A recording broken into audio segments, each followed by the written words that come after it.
Hello students, welcome to copy किताब। आज हम डिस्कस करेंगे इलस्ट्रेशन नंबर 39। आपको क्विक रेशियो गिवन है 1.5:1। आपको बताना है कि इनमें से कौन सी ट्रांजेक्शन से हमारा क्विक रेशियो इंक्रीज़ होगा, डिक्रीज़ होगा या उसमें कोई चेंज नहीं आएगा।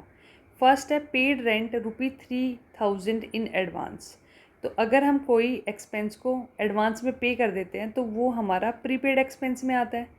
और आपको पता है कि प्रीपेड एक्सपेंस हमारे करंट एसेट का पार्ट है, ठीक है, लिक्विड एसेट का पार्ट नहीं है। तो यहाँ पे क्विक रेशियो की बात हो रही है, इसका मतलब मेरे लिक्विड एसेट में तो कोई भी चेंज नहीं आया, ये तो सेम रहेगा।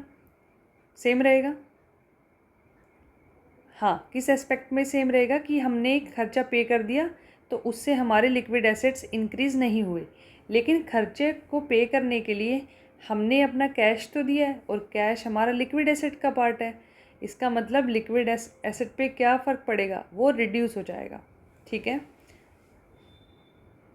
अब यहाँ पे साथ ही बात करेंगे करंट लायबिलिटी की। अब देखो, करंट लायबिलिटी में तो कोई चेंज नहीं आ रहा, क्योंकि यहाँ पे एक एसेट बढ़ रहा है तो एक एसेट कम हो रहा है। करंट लायबिलिटी पे तो कोई इफेक्ट नहीं है, तो ओवरऑल जो रेशियो रहेगा आपका वो डिक्रीज़ होगा, ठीक है। क्यों? क्योंकि आपकी लिक्विड एसेट्स कम हो रहे हैं, करंट लायबिलिटी तो कम नहीं हो रही। सेकंड है trade receivable included a debtor Shri Ashok who paid the entire amount due 9700, ठीक है। अब एक मेरा डेटर है, ठीक है, उसने क्या किया, मुझे पैसा दे दिया, तो मेरा कैश इंक्रीज़ हो गया और मेरा डेटर डिक्रीज़ हो गया, ठीक है। अब हमें बताना कि इससे क्विक रेशियो पे क्या फ़र्क पड़ेगा। आपको पता है डेटर और कैश दोनों ही लिक्विड एसेट में आते हैं। अगर एक बढ़ रहा है और एक कम हो रहा है तो नेट इफ़ेक्ट तो कुछ भी नहीं हुआ, ठीक है।